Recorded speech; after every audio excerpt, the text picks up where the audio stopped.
నరసింహస్వామి హిరణ్యకశిపుణ్ణి చంపిన స్థలమే ఈ అహోబిలం. అహోబిలం, అహో అంటే ఒక గొప్ప ప్రశంస, బిలం అంటే ఒక బలం అని అంటారు. కనుక అహోబిలం అంటే గొప్పదైన బలం అని చెప్పాలి. ఈ ప్రదేశంలో నరసింహస్వామికి అంకితమైన అనేక ఆలయాలు ఉన్నాయి. ఈ ఆలయాలలో నరసింహస్వామి వివిధ రూపాల్లో కనిపిస్తారు. ఉగ్రరూపం, శాంతరూపం, ఇలా చాలా రకాలుగా. అహోబిలం హిందూ భక్తులకే కాక ఒక పవిత్రమైన తీర్థకేంద్రం.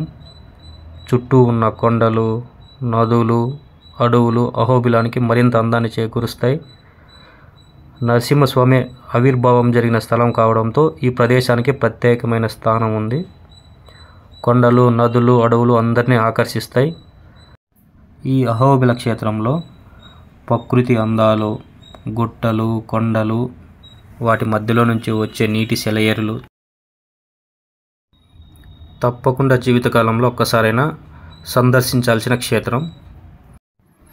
మనకి అహోబిలం వచ్చి నంద్యాల జిల్లా ఆర్లగడ్డ మండలానికి చెందిన గ్రామం అన్నమాట. ఆర్లగడ్డ నుండి 25 కిలోమీటర్ దూరంలో ఉంటుంది ఈ అహోబిలం. దిగువ అహోబిలం, ఎగువ అహోబిలం అని 2 క్షేత్రాలు ఉంటాయి ఇక్కడ. అలాగే మనకు నంద్యాల నుంచి 60 కిలోమీటర్ దూరంలో ఉంది ఈ అహోబిలం. ఎగువ అహోబిలం ఆలయ సమయాలు వచ్చి మనం ఉదయం 7 గంటల నుండి మధ్యాహ్నం 1 గంట వరకు ఉంటుంది. మధ్యాహ్నం 2 గంటల నుంచి రాత్రి 7 గంటల వరకు మనకు దర్శనం ఉంటుందన్నమాట. మనకు దిగువ అహోబిలం నుంచి మనం ఎగువ అహోబిలానికి పోవాలంటే అరౌండ్ 8 కిలోమీటర్స్ దూరం ఉంటుంది. అక్కడ ఆటోలు కానీ బస్సులు కానీ అవైలబిలిటీ ఉంటాయి. 10 మినిట్స్కి ఒక ఆటో అవైలబిలిటీ ఉంటుంది. 30 రూపీస్ అమౌంట్ తీసుకుంటారు. ఇప్పుడు మీకు ఇక్కడ కనిపిస్తున్న బ్రహ్మోత్సవాల వీడియో వచ్చి ఎగువ అహోబిలంలో జరిగినది అనమాట. ఎవ్రీ ఇయర్ ఫిబ్రవరిలో బ్రహ్మోత్సవాలు జరుగుతాయి ఇక్కడ. బ్రహ్మోత్సవాలకు మన రాష్ట్రాల నుంచే కాకుండా కర్ణాటక, తమిళనాడు నుంచి పెద్ద సంఖ్యలో భక్తులు పాల్గొంటారు. ఇక్కడ చాలా అంటే చాలా బాగా బ్రహ్మోత్సవాలు జరుగుతాయండి. బ్రహ్మోత్సవాల టైంలో మాత్రం ఇక్కడ రూమ్స్ దొరకాలంటే చాలా కష్టంగా ఉంటుంది. ఎందుకంటే చాలామంది భక్తులు వస్తారు కదా. సో పడుకోవడానికి అయితే టెంపుల్ ముందరే ప్లేస్ ఉంటుంది, ట్రై చేయొచ్చు. బట్ ఫ్యామిలీతో వస్తే చాలా కష్టం అవుతుంది. బట్ ముందుగానే మనం రూమ్ బుక్ చేసుకోవాలనుకుంటే ఆ టైంలో అయితే అవ్వదు, ఫిబ్రవరి మంత్లో, ఎందుకంటే బ్రహ్మోత్సవాలు జరుగుతాయి కదా. అందుకని బ్రహ్మోత్సవాల సమయంలో మీరు ఇక్కడికి రావాలంటే ముందుగా ప్రాపర్ ప్లానింగ్ చేసుకొని రావాలి. ఎందుకంటే పిల్లలు ఉండే వాళ్ళకి చాలా ఇబ్బంది అవుతుంది.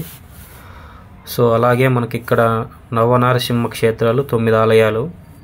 మొదటగా జ్వాలా నరసింహస్వామి, అలాగే అహోబిల నరసింహస్వామి, ఉగ్ర నరసింహస్వామి, మాలోల నరసింహస్వామి, కారంజ నరసింహస్వామి, అలాగే భార్గవ నరసింహస్వామి, యోగానంద నరసింహస్వామి, క్షతవ్రట నరసింహస్వామి, పావన నరసింహస్వామి, ఇలా 9 క్షేత్రాలు ఉంటాయి ఇక్కడ. ఈ 9 రూపాల్లో దేవుడు ఇక్కడ వెలిసి ఉన్నాడు. సో మనం ఈ 9 దర్శనాలు చేసుకోవాలంటే అరౌండ్ 2 డేస్ టైం పడతారు మనకు.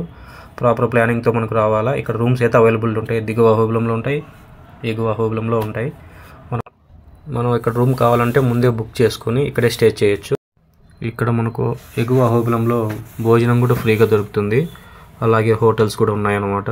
సో దాంతో ఏం ప్రాబ్లం అయితే ఉండదు.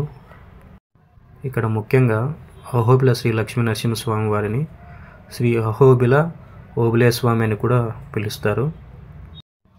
ఇక్కడ మనం అనంతపురం నుంచి పులివెందుల కది నుంచి వచ్చే వాళ్ళకైతే డైరెక్ట్ పులివెందుల నుంచి ప్రొద్దుటూరుకి వచ్చి ప్రొద్దుటూరు నుంచి ఆర్లగడ్డ నుంచి అహోబిలానికి అవైలబిలిటీ బస్సులు ఉంటాయి. సో ఏం ప్రాబ్లం ఉండదు. అనంతపురం నుంచి కూడా డైరెక్ట్ మీరు ప్రొద్దుటూరుకి రావచ్చు, బెంగళూరు నుంచి కూడా రావచ్చు. ఇలా అవైలబిలిటీ అయితే ఉంటాయి బస్సెస్.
Dulu